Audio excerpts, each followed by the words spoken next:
por anos, eu fui o arquiteto fantasma de uma das firmas mais prestigiadas do país. Eu passava noites em claro criando projetos geniais, e meu colega, o protegido do chefe, levava todo o crédito. Em um projeto que valia milhões, a chance de uma vida, eles decidiram me apagar completamente da história. Mas havia uma peça no tabuleiro que eles não controlavam, o cliente, um bilionário lendário e imprevisível, que fez uma única pergunta que me deu a chance de destruir a carreira deles e construir a minha, tudo isso em menos de 5 minutos. Eu sempre acreditei que o trabalho duro e o talento eram as únicas moedas que importavam no mundo da arquitetura. Que ingenuidade a minha! Por 6 longos anos, eu fui o motor silencioso da Viana e Associados, uma das firmas mais conceituadas da cidade. Eu era o cara que chegava primeiro e saía por último, o que mergulhava nos detalhes técnicos, o que encontrava soluções criativas para problemas impossíveis. Meu chefe, o renomado Sr. Viana, elogiava meu trabalho em particular, mas em público, os louros iam sempre para outra pessoa, Bruno. Bruno era o Golden Boy da firma. Carismático, bem vestido e com uma habilidade notável para estar no lugar certo na hora certa, especialmente se houvesse fotógrafos por perto. Ele não era um arquiteto ruim, mas sua verdadeira genialidade residia em se apropriar das minhas ideias. O padrão era sempre o mesmo, eu passava semanas desenvolvendo um conceito, criando os esboços, resolvendo a estrutura. Quando o projeto estava 90% pronto, Bruno aparecia, fazia algumas sugestões cosméticas, e na reunião com o cliente, o apresentava como se fosse sua criação desde o início. O Sr. Viana não apenas permitia, como incentivava. André, você é o nosso gênio técnico, ele me dizia. Bruno tem o rosto, a presença. Vocês formam uma ótima equipe. Mas não éramos uma equipe. Éramos um mestre e seu fantasma. Eu engolia o ressentimento porque amava o que fazia e acreditava que, um dia, meu talento seria reconhecido. Essa esperança morreu no dia em que a Viana e Associados entrou na concorrência pelo projeto do novo Museu de Arte Contemporânea. Era mais que um prédio, era um legado. Um projeto que definiria uma carreira. Eu mergulhei nele como nunca antes. Por 3 meses, minha vida foi o museu. Ignorei amigos, família, noites de sono. Criei um conceito audacioso, uma estrutura que desafiava a gravidade, um design que dialogava com a cidade de uma forma única. Eu sabia, com cada fibra do meu ser, que aquele era o melhor trabalho da minha vida. Eu modelei cada detalhe, preparei cada planta, cada renderização. A maquete final ficou pronta na madrugada do dia da apresentação final para o comitê do museu. Eu estava exausto, mas radiante. Era a minha chance. 1 hora antes da apresentação, o Sr. Viana me chamou em sua sala. Bruno estava lá, sorrindo. André, excelente trabalho, disse Viana. Realmente uma obra-prima. E é por isso que tomei uma decisão estratégica. O Bruno vai liderar a apresentação hoje. Ele tem a eloquência necessária para vender o sonho, e é importante para a imagem da firma que ele esteja à frente de um projeto deste calibre. Eu senti o chão sumir. O quê? Mas, eu desenvolvi cada parte. Eu conheço os detalhes técnicos, a filosofia por trás de cada linha. Exatamente, Viana sorriu. E você estará lá, na segunda fila. Se surgir alguma pergunta técnica muito específica, você pode responder. Pense em si mesmo como nosso trunfo secreto. Trunfo secreto. Arquiteto fantasma. Naquele momento, eu entendi. Eu nunca seria o protagonista. Meu papel era ser o degrau para a glória de Bruno. Fui para a sala de reuniões sentindo um gosto amargo de humilhação. Sentei-me em silêncio enquanto Bruno começava a apresentação, recitando palavras que eu havia escrito, apontando para linhas que eu havia desenhado. Ele era bom, eu admito. Um ótimo ator. Mas ele não tinha a alma do projeto. E havia uma pessoa na sala que parecia sentir isso. Essa pessoa era o Sr. Monteiro, o presidente do comitê e o principal financiador do projeto. Um magnata semi-aposentado, famoso por sua intuição afiada e por sua total aversão a falsidades. Ele ouvia a apresentação de Bruno com os dedos entrelaçados, a cabeça levemente inclinada, seus olhos perspicazes nunca piscando. Ele não parecia impressionado com o carisma, parecia estar analisando a estrutura por baixo da fachada. A apresentação de Bruno foi impecável, até chegar à sessão de perguntas. Um dos membros do comitê fez uma pergunta complexa sobre a engenharia da fachada de vidro suspensa e como ela se comportaria sob condições de vento extremas. Bruno gaguejou. Ele tentou uma resposta vaga, usando jargões técnicos que não faziam sentido no contexto. O silêncio na sala tornou-se pesado. O Sr. Viana tentou intervir, falando sobre testes de simulação de ponta, mas o Sr. Monteiro levantou uma mão, silenciando. Seus olhos se fixaram, não em Bruno, mas diretamente em mim, na segunda fila. O rapaz ali atrás, disse Monteiro, a voz calma, mas com um comando inquestionável.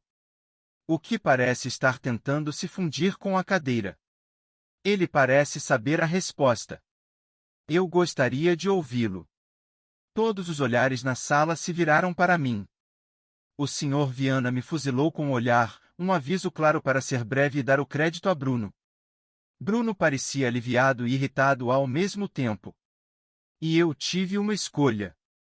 Eu podia ser o bom funcionário, dar uma resposta técnica e voltar para minha sombra. Ou eu podia pegar a única chance que a vida talvez me desse. Eu me levantei. Caminhei até a frente da sala, peguei o controle do projetor e voltei para o slide da fachada. E eu não apenas respondi à pergunta. Eu contei a história. Expliquei como a inspiração para aquela estrutura veio de uma teia de aranha que observei numa manhã de orvalho, a combinação perfeita de leveza e força. Detalhei os cálculos, a escolha dos materiais, a filosofia de transparência que conectava o interior do museu com a vida da cidade lá fora. Eu falei por 5 minutos, mas naqueles 5 minutos, eu coloquei toda a paixão, todo o trabalho, todas as noites em claro. Eu não estava mais falando de um prédio, eu estava falando da minha alma. Quando terminei, a sala estava em silêncio absoluto. Eu olhei para o Sr. Monteiro. Pela primeira vez, ele sorriu. Um sorriso pequeno, quase imperceptível, mas que dizia tudo. Obrigado, rapaz, ele disse. Era isso que eu precisava saber. A reunião terminou logo depois. O Sr. Viana e Bruno mal olharam para mim. A fúria deles era palpável. Eu sabia que estava demitido, mas, pela primeira vez em anos, eu não me importava. Enquanto eu arrumava minhas coisas na minha mesa, meu celular tocou. Era um número bloqueado. André, disse a voz inconfundível do Sr. Monteiro. Encontre-me no café do outro lado da rua em 10 minutos. Sozinho. Com o coração batendo forte, eu fui. Ele estava sentado em uma mesa no canto, com 2 cafés. Você tem 2 opções, garoto, ele disse sem rodeios. Opção 1, você volta para aquela firma, e talvez eles não te demitam por ter me impressionado. Você continuará sendo gênio na sombra enquanto o filhinho de papai leva o crédito. Você terá uma carreira segura e morrerá de frustração. Opção 2, você pede demissão hoje. Eu vou financiar a abertura da sua própria firma de arquitetura. O projeto do museu é seu, e você vai liderá-lo do começo ao fim, respondendo apenas a mim. Eu não contrato empresas, eu invisto em pessoas. E eu não invisto em fraudes. Eu fiquei sem palavras. Era uma oferta de uma vida inteira, vinda de um lugar que eu nunca esperei. Ele estava me dando a chave para sair da minha própria prisão. Eu não preciso de uma resposta agora, ele disse, levantando-se. Mas eu suspeito que você já saiba qual é. Eu nem precisei pensar. No momento em que o Sr. Monteiro saiu do café, eu já sabia o que fazer. Voltei para o escritório da Viana e Associados, onde a atmosfera estava carregada de uma tensão gélida. O Sr. Viana me chamou à sua sala. Ele tentou uma abordagem diferente, a de um mentor desapontado. André, o que você fez hoje foi insubordinação. Você humilhou o Bruno, me humilhou. Não, senhor, eu o interrompi, minha voz firme pela primeira vez na presença dele. Eu apenas respondi a uma pergunta com a verdade. A verdade sobre quem criou aquele projeto. Ele ficou chocado com minha audácia. Antes que pudesse continuar seu sermão, eu coloquei minha carta de demissão sobre sua mesa. Isso é com efeito imediato, eu disse. O rosto dele passou do vermelho da raiva para o pálido do pânico. Você não pode fazer isso. Temos outros projetos, você é essencial para a equipe. Aparentemente, eu sou apenas um trunfo secreto, respondi, usando suas próprias palavras contra ele. E este trunfo acabou de encontrar um lugar onde ele pode ser a atração principal. Saí daquela sala e, ao passar pela mesa de Bruno, ele me olhou com puro ódio. Você vai se arrepender disso? Ele sibilou. Eu apenas sorri. Acho que não. Naquela mesma semana, com a orientação da equipe jurídica do Sr. Monteiro, eu fundei a André Barros Arquitetos. A notícia se espalhou como um incêndio no mundo da arquitetura. A Viana e Associados perdeu oficialmente o projeto do museu, que foi publicamente concedido à minha nova e minúscula firma. Foi um escândalo. A reputação do Sr. Viana, construída ao longo de décadas, sofreu um golpe devastador. Ele tentou lutar, espalhando rumores de que eu havia roubado propriedade intelectual. Mas o apoio público e restrito do Sr. Monteiro era um escudo impenetrável. Ele emitiu uma declaração à imprensa dizendo simplesmente: nós não escolhemos a firma, escolhemos o arquiteto. E o arquiteto é André Barros. Os primeiros meses foram um turbilhão. Tive que montar uma equipe, encontrar um escritório, gerenciar um orçamento multimilionário. Mas pela primeira vez, eu estava no controle. Cada decisão era minha. Cada sucesso era meu. E cada erro também. O Sr. Monteiro era um mentor exigente, mas justo. Ele me empurrou para além dos meus limites, mas sempre me deu as ferramentas e a confiança para ter sucesso. Descobri que liderar era tão emocionante quanto criar. A queda da Viana e Associados foi mais rápida do que qualquer um poderia prever. A perda do projeto do museu foi apenas o começo. Vários outros clientes importantes, muitos deles com laços com o Sr. Monteiro, retiraram seus contratos, citando preocupações com a integridade da liderança da firma. O êxodo de talentos foi massivo. Muitos dos meus antigos colegas, arquitetos e designers que também se sentiam subvalorizados, pediram para se juntar à minha equipe. Eu os acolhi de braços abertos. Bruno, sem minhas ideias para roubar e sem a proteção de um chefe poderoso, revelou-se o profissional medíocre que sempre foi. Ele foi demitido alguns meses depois do colapso, uma das muitas vítimas da implosão que ele mesmo ajudou a causar. A firma, antes um gigante, foi forçada a uma fusão humilhante com um concorrente menor apenas para sobreviver, e o nome Viana foi apagado da fachada. A verdade chocante que eu descobri não foi um único evento, mas uma revelação gradual. Através de conversas com meus novos colegas, entendi a profundidade da cultura tóxica que o Sr. Viana havia criado. Não era apenas comigo. Ele sistematicamente explorava seus talentos mais jovens, usando-os como mão de obra criativa barata para impulsionar a imagem de seus favoritos. Ele não construiu uma firma, ele construiu um feudo. O favoritismo por Bruno não era apenas por ele ser carismático, era porque manter alguém medíocre e dependente no topo era mais fácil de controlar do que lidar com um verdadeiro talento independente como eu. Ele não me via como uma ameaça ao Bruno, ele me via como uma ameaça a si mesmo. 3 anos se passaram. O Museu de Arte Contemporânea foi inaugurado com aclamação internacional. Ganhou prêmios, tornou-se um novo marco na cidade, e meu nome, André Barros, estava permanentemente ligado a ele. Minha firma cresceu e se tornou um sinônimo de inovação e integridade. Nós escolhemos nossos projetos com cuidado, focando em trabalhos que tivessem um impacto positivo e que nos desafiassem criativamente. Eu nunca mais vi o Sr. Viana. Soube que ele foi forçado a uma aposentadoria antecipada após a fusão, uma figura marginalizada em um mundo que antes dominava.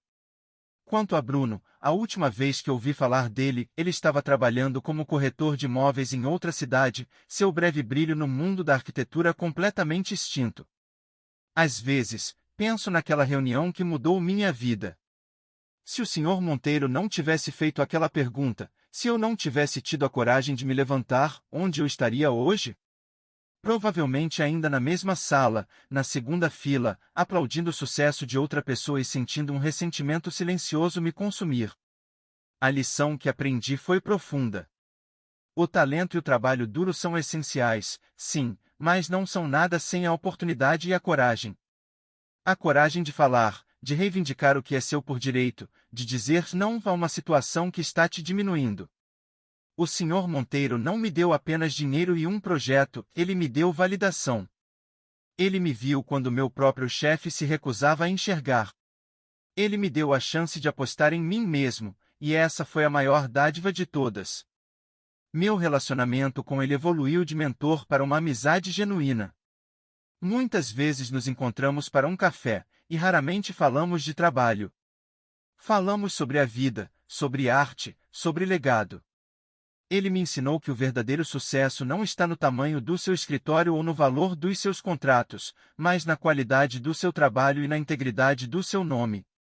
Hoje, quando olho para minha equipe, faço questão de promover uma cultura de colaboração e reconhecimento. Cada ideia é ouvida, cada contribuição é valorizada. Eu me esforço todos os dias para ser o tipo de líder que o Sr. Viana nunca foi. Eu me recuso a ter arquitetos fantasmas em meu estúdio. Aqui, todos têm a chance de brilhar. A justiça, no meu caso, não veio na forma de vingança. Não sinto prazer na queda do Sr. Viana ou de Bruno. Sinto uma espécie de melancolia pela perda de potencial, pela toxicidade que destruiu o que poderia ter sido uma grande firma. Minha justiça veio na forma de construção. Veio ao criar algo novo, algo melhor, a partir das cinzas da minha antiga carreira. Veio ao provar a mim mesmo e ao mundo que meu valor não era determinado pela aprovação de um chefe tendencioso, mas pela força das minhas próprias ideias. E essa é uma fundação que ninguém pode roubar. A minha história não é sobre um bilionário que salva um jovem arquiteto. É sobre um jovem arquiteto que, ao receber uma única oportunidade, estava pronto para salvá-lo a si mesmo.